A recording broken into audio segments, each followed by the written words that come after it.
TV चैनलों पे एक महत्वपूर्ण विषय चल रहा है, क्लब हाउस। जिस क्लब हाउस में दिग्विजय सिंह, जो कांग्रेस पार्टी के दिग्गज नेता हैं, वो किस प्रकार से बाहर भारत के खिलाफ जहर उगल रहे हैं और किस प्रकार पाकिस्तान के साथ हाँ में हाँ मिला रहे हैं, वो हम सब ने आज टीवी चैनलों के माध्यम से सुबह से देखा हुआ है। कोई नई बात नहीं है। ये वही दिग्विजय सिंह हैं जिन्होंने पुलवामा हमले को एक दुर्घटना मात्र बता दिया था, आतंकवादी घटना बताने से भी वो कतरा रहे थे। ये वही दिग्विजय सिंह हैं जिन्होंने कहा था 26/11 तो आरएसएस की साजिश है, और किस प्रकार से उस समय पाकिस्तान को क्लीन चिट देने का प्रयास किया था। तो दिग्विजय सिंह जी का ये कहना कोई नई बात नहीं है कि बंधुगण, मगर एक सीरियसनेस के साथ हम ये कहना चाहते हैं कि ये कोई वन रैंडम स्टेटमेंट, ये किसी एक कांग्रेस के व्यक्ति का पर्सनल विचार हो, निजी विचार हो या व्यक्तिगत विचार हो, ऐसा नहीं है। कुछ दिनों पहले हमने एक टूल किट के विषय में भी जिक्र किया था। ये सारा जो आप देख रहे हैं, ये सारा उस टूल किट का हिस्सा है। All this is part of the tool kit of Congress party. Bharat को किस प्रकार से अपदस्थ करना है, हिंदुस्तान के खिलाफ किस प्रकार से बोलना है, मोदी जी के खिलाफ किस प्रकार जहर उगलना है, भले उसके लिए पाकिस्तान, चीन इत्यादि से समर्थन क्यों न लेना पड़े, ये सारा कुछ कांग्रेस के उस टूल किट का हिस्सा है, जिस टूल किट के विषय में भारतीय जनता पार्टी ने खुलासा भी किया था और हमारे तमाम बड़े नेताओं ने कांग्रेस का पर्दाफाश किया था। बंधुगण, इस क्लब हाउस में हम देखते हैं कि पाकिस्तान का एक पत्रकार, पाकिस्तान का एक जर्नलिस्ट किस प्रकार से मोदी जी के हटने के बाद भारत की सत्ता क्या होगा, भारत के सत्ता का पॉलिसी कैसा होगा, कश्मीर पॉलिसी कैसा होगा, इस पर सवाल पूछता है। आप खुद बताइए, आप में से यदि कोई उसमें मौजूद होता, आपसे यह सवाल पूछा जाता, तो स्वाभाविक है हम में से कोई भी व्यक्ति उस पत्रकार को कहता, अरे भाई, पत्रकारिता तो ठीक है, हमारे यहां सरकार कब परिवर्तित होगी, कैसे परिवर्तित होगी, इसमें आपको नाक घुसाने की आवश्यकता क्या है, इस विषय में आपको व्यक्तिगत रूप से इंटरफियर करने की आवश्यकता क्या है, आप तो पाकिस्तानी हैं। मगर नहीं, दिग्विजय सिंह जी उन्हें धन्यवाद देते हैं, थैंक यू, थैंक यू कहने के बाद दिग्विजय सिंह जी ओब्लाइज करते हैं और उत्तर देते हैं कि अगर मोदी जी हट जाते हैं सत्ता से, तो जो कश्मीर पॉलिसी होगी उसके अंतर्गत कांग्रेस की जो सरकार आएगी वो आर्टिकल 370 को फिर से रिवोक कर देगी, अर्थात आर्टिकल 370 को, 370 को जम्मू कश्मीर में पुनः स्थापित करेगी। आप सोचिए जरा, ये दो चीजें दर्शाता है। एक तो कांग्रेस का पाकिस्तान के साथ सांठगांठ, कांग्रेस का पाकिस्तान के साथ खड़ा होना, दोनों के विचार एक जैसे हैं, कांग्रेस और पाकिस्तान के विचार एक जैसे। और दूसरा, आज कश्मीर में जिस प्रकार की शांति का वातावरण है, वहां जिस प्रकार से महिलाओं के अधिकार को लेकर कश्मीर आगे बढ़ा है, बच्चों की शिक्षा का अधिकार आगे बढ़ा है, ऐसे कई 100 हिंदुस्तान के लॉ है, कानून है, जो हिंदुस्तान में लागू होते थे और जम्मू कश्मीर में लागू नहीं होते थे, आज वो वहां लागू हो रहे हैं, वहां के लोगों का जीवन सुचारू रूप से आगे बढ़ रहा है। उसके खिलाफ भी कांग्रेस एक वातावरण तैयार करना चाहती है। बंधुगण,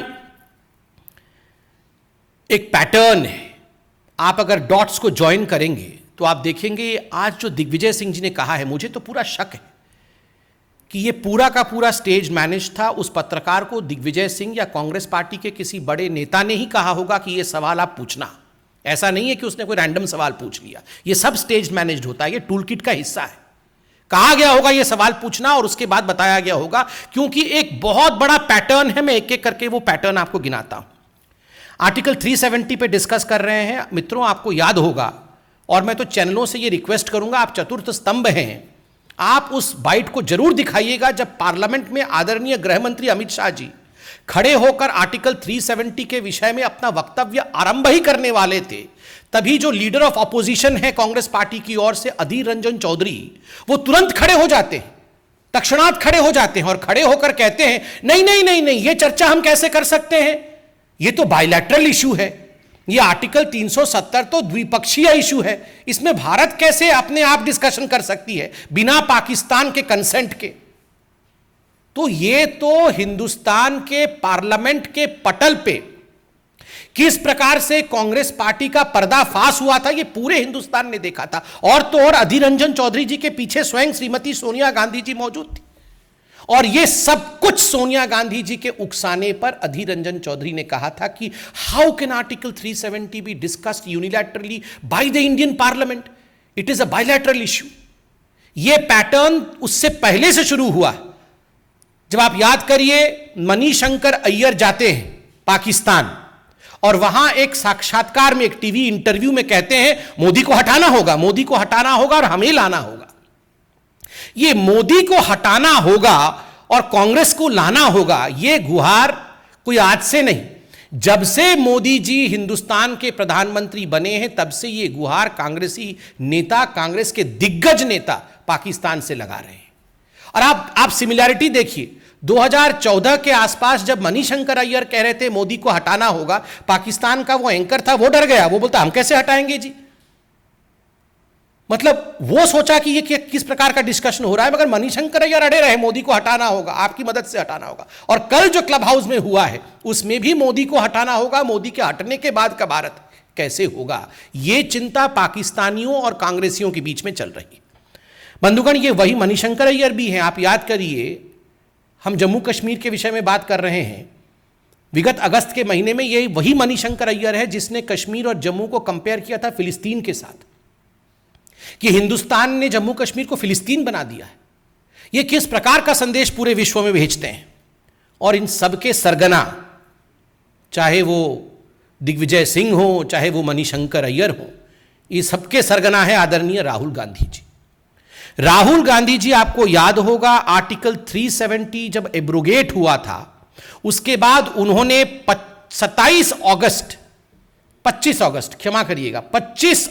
2019 को एक ट्वीट किया था, और उन्होंने कहा था आर्टिकल 370 हटा करके हिंदुस्तान की सरकार ने एक भारी गलती कर दी है, और बहुत बड़े रूप में जम्मू कश्मीर में लोगों के ऊपर आक्रमण हो रहा है। हजारों लोगों के, एक बाइट में उन्होंने कहा था पार्लियामेंट के बाहर, हजारों लोग हताहत हो गए हैं, मारे गए हैं, और इंडिया में जम्मू कश्मीर में कोई डेमोक्रेसी और लोकतंत्र नहीं है। नतीजा, 25 तारीख को राहुल गांधी ये ट्वीट करते हैं, और 27 तारीख को 2 दिन बाद एक डोसियर बना करके, एक चिट्ठी लिख करके इमरान खान, पाकिस्तान के राष्ट्राध्यक्ष इमरान खान, इसे यूनाइटेड नेशन, संयुक्त राष्ट्र में डिपॉजिट करते हैं और कहते हैं देखिए ये इंडिया का वक्तव्य है, ये इंडिया के ऑपोजिशन लीडर का वक्तव्य है।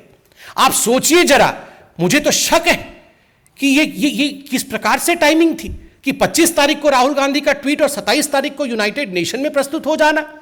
कहीं ये साठगांठ तो नहीं, ये कितना बड़ा टूल किट है, कहीं ये साठगांठ तो नहीं कि हां मैं ट्वीट करूंगा तुम उसे प्रस्तुत कर देना, और हजारों लोग मारे गए। किस प्रकार से झूठ फैलाया गया, एक पैटर्न है। और तो और ये वही राहुल गांधी है जिन्होंने, जब हिंदुस्तान की जाबाज आर्मी ने जज्बा दिखाया था और एयर स्ट्राइक और सर्जिकल स्ट्राइक किया था, उस समय सर्जिकल स्ट्राइक को फर्जिकल बताने का काम और उसे खून की दलाली बताने का काम किया था। ये वही राहुल गांधी है। और राहुल जी, मैं तो सवाल आप ही से पूछूंगा, आपके पुराने ट्वीट्स निकाल के लाया हूं। ये एक ट्वीट है 13 तारीख का, 13 फरवरी 2020 का। उसमें उन्होंने कोरोना को लेकर राहुल गांधी जी ने एक ट्वीट किया था, आप देख सकते हैं, जिसमें जम्मू कश्मीर को पाकिस्तान का हिस्सा दिखाया था। राहुल गांधी जी, ये क्या हो रहा है? दिग्विजय सिंह जी आज पाकिस्तान के साथ खड़े हैं, मणिशंकर अय्यर खड़े हैं, आप ऐसा एक नक्शा भारत का ट्वीट करते हैं जिसमें जम्मू कश्मीर जो है वो पाकिस्तान का हिस्सा है। ये क्या रहा है? देखिए, उसी पैटर्न के अंतर्गत शशि थरूर, आपको याद होगा, हिंदू पाकिस्तान में कोरोना का मैनेजमेंट इतना बढ़िया हो गया कि शशि थरूर जी को जलन हो रही थी, वो भी फर्स्ट वेव में। उन्होंने 18 अक्टूबर 2020 को पाकिस्तान को संबोधित करते हुए, ऐसे ही एक क्लब हाउस, उस समय क्लब हाउस नहीं खुला था, उस समय कुछ वेबसाइट, वेब चैट वगैरह था, उस वेब चैट में कह रहे थे कि मुझे तो जलन हो रही है, पाकिस्तान कितनी खूबसूरती के साथ कोरोना का मैनेजमेंट कर रहा है। ये सारे नेता, और आप इनसे पूछेगा तो बताएंगे ये तो व्यक्तिगत विचार है। ये व्यक्तिगत विचार नहीं है जी, ये सब टूलकिट का हिस्सा है। बी हरिप्रसाद, इनके इतने बड़े नेता कर्नाटक से, और उन्होंने कहा पुलवामा का जो हमला हुआ वो मोदी जी और इमरान खान इन दोनों ने मिलकर सांठगांठ के साथ कराया है। और तो और ये जो कांग्रेसी हैं, इन्होंने जाके टर्की में किस प्रकार से एक ऑफिस खोला ये आपने देखा था, और वहां जाके यूसुफ खान को अपना अध्यक्ष बनाया था। टर्की में ऑफिस, यहां का तो ऑफिस का कोई अध्यक्ष है नहीं, वहां पर अध्यक्ष लगा के बैठाया हुआ था। ओसामा जी, हाफिज सईद जी, ये सब तो आप जानते ही हैं। मगर बंधुगण, ये सब सुनने के बाद, ये सब जानने के बाद एक बात तो स्पष्ट हो जाता है, ये हाफिज सईद जो कुख्यात आतंकवादी है, उसने ऐसे ही नहीं कहा था कि भारतवर्ष में एक अच्छी पार्टी है Congress party, I love Congress party. ये हाफिज सईद ने कहा था, आप सबने दिखाया था, वो वीडियो मौजूद है।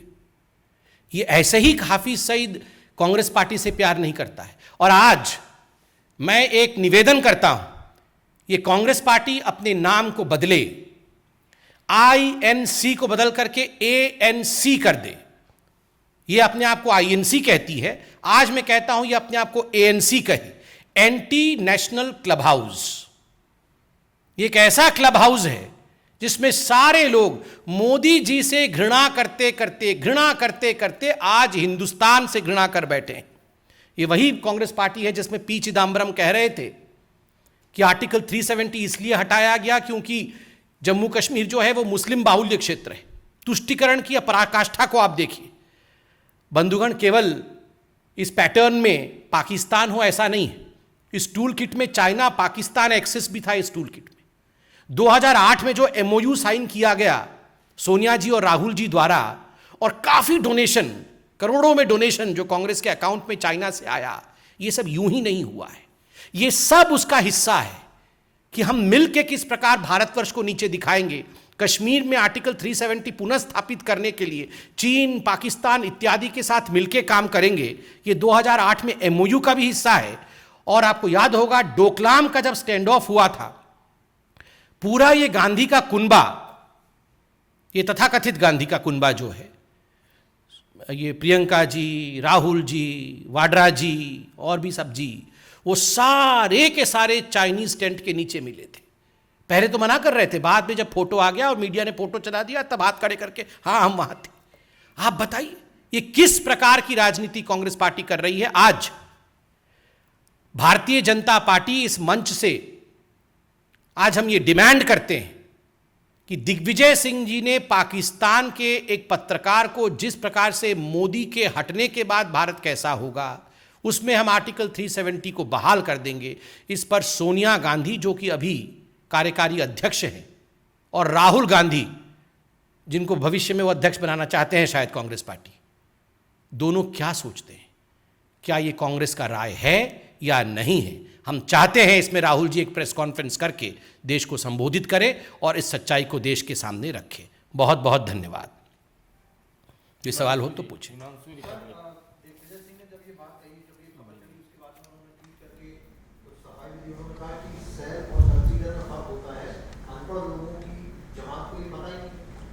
ये क्या शैल कंसीडर, क्या अंग्रेजी, वो अंग्रेजी के मास्टर बने हुए हैं। देखिए शैल कंसीडर कुछ नहीं होता है। We all know that he is anti Indian. ये शैल कंसीडर की अंग्रेजी का क्लास ना खोलें, बिल्कुल स्पष्टता के साथ बताए उन्होंने ये क्यों कहा कि आर्टिकल 370 को वो बहाल करेंगे। उन्होंने एक पाकिस्तानी जर्नलिस्ट को, जब उस जर्नलिस्ट ने कहा कि मोदी के हटने के बाद, उनको वहीं रोकना चाहिए था कि आप कौन हैं, मोदी के हटने के बाद हम क्या करेंगे, ये तो डेमोक्रेटिक कंट्री है, हम डेमोक्रेटिक तरीके से काम करते हैं। तो ये शाल और कंसिडर इस प्रकार की अगर अंग्रेजी का विषय है तो वो शशि तरूर जी को बताएं, हमें ना बताएं।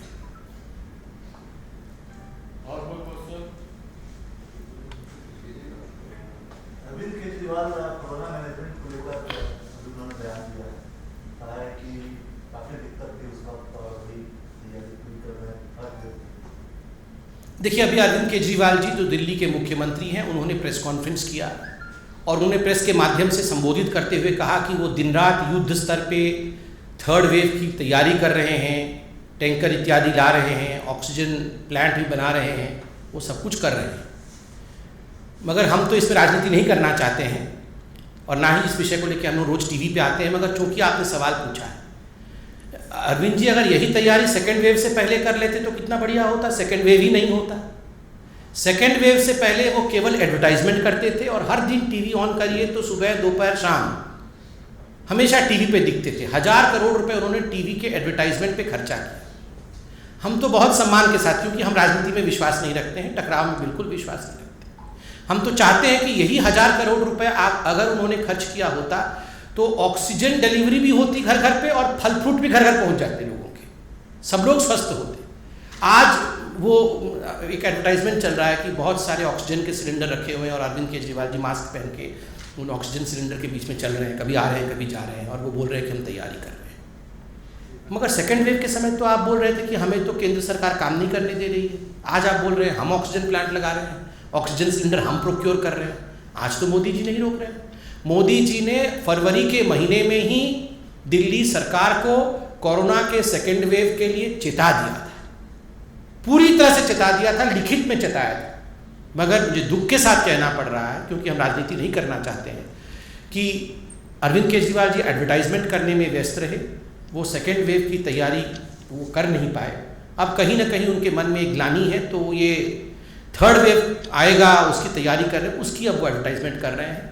थर्ड वेव ना आए, हम सभी तैयार रहें, ये हम चाहते हैं। बहुत धन्यवाद। सर सवाल सर, बंगाल से एमपी हैं, बंगाल के आपके उन पर अटैक हुआ कल, उसके बारे में आपका क्या रिस्पॉन्स? देखिए, जलपाईगुड़ी के हमारे सम्मानित एमपी राय साहब के ऊपर जिस प्रकार का हमला हुआ है और जिस प्रकार की विभत्स दृश्य हम टेलीविज़न और सोशल मीडिया के माध्यम से उनके देख पा रहे हैं, हमारे नेता उनके संपर्क में हैं, वो और उनके परिवार सुरक्षित रहें, उसके कारण से पार्टी चिंतित भी है और पार्टी उसमें लगी हुई है।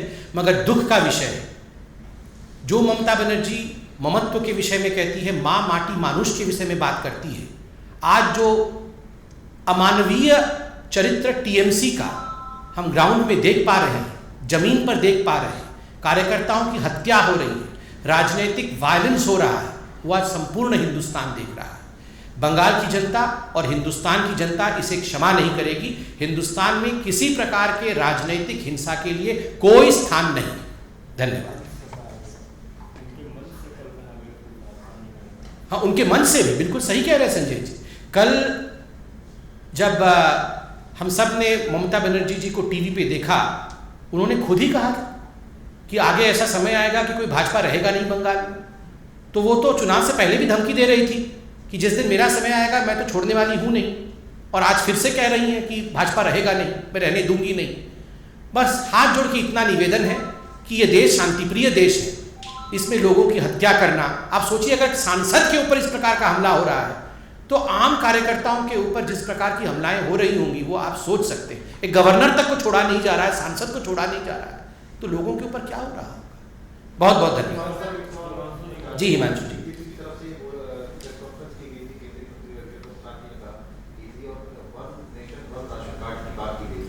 उन्होंने ये भी कहा था कि इससे घोटाला हो सकता है, बहुत बड़ा स्कैम हो सकता है। दिल्ली सरकार ने उसको लागू नहीं किया है, one nation one ration card, क्या कहेंगे? देखिए, दिल्ली सरकार जिस प्रकार की ड्रामा कर रही है वो हम सब जानते हैं। घर घर राशन पहुंचे, हर गरीब तक राशन पहुंचे, इसकी चिंता आज मैं धन्यवाद देते हुए कहूंगा कि नरेंद्र मोदी जी ने फर्स्ट वेव से ही किया और 80 करोड़ हिंदुस्तान की जनता को घर घर राशन पहुंच रहा है, उनको राशन मिल रहा है। अनाज के संबंध में लगभग 72 लाख ऐसे लोग हैं जिनको कि केंद्र की सरकार अपने राशन योजना के माध्यम से, पीडीएस के माध्यम से, फूड सिक्योरिटी के माध्यम से और गरीब कल्याण योजना के माध्यम से आज राशन दे रही है। देखिए, आपको समझना होगा, बिना राजनीति किए मैं आपको बता देता हूँ, अरविंद केजरीवाल जी चाहते हैं कि मोदी जी जो दे रहे हैं राशन का किट, उसके ऊपर सिर्फ वो अपना गिफ्ट रैप अपने फोटो के साथ चढ़ा दें और बोले कि देखो मैं पहुंचा रहा हूं। ऐसे नहीं होता। अगर वाकई उनके दिल में दर्द है तो बिल्कुल सरकार ने, केंद्र सरकार ने कहा है कि आप राशन प्रोक्योर करिए, नोटिफाइड रेट में आप राशन प्रोक्योर करिए और अपने तरीके से बांटिए। और दो चीजें और कहिए कि one nation one ration card आप कैसे बांटेंगे। आज जो 12 लाख माइग्रेंट लेबरर्स दिल्ली में हैं, अगर one nation one ration card नहीं बनता है तो वो जब अपने पते को बदलता है, अपने एड्रेस को बदलता है, तो उसे राशन कैसे मिलेगा। ये सहूलियत उसे क्यों नहीं दी जा रही।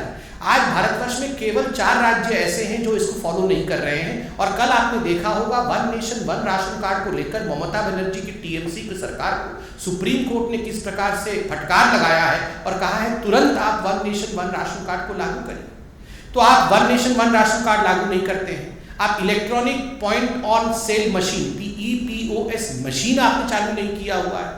आप किसको डिलीवर करना चाहते हैं, किसको जाके राशन देना चाहते हैं?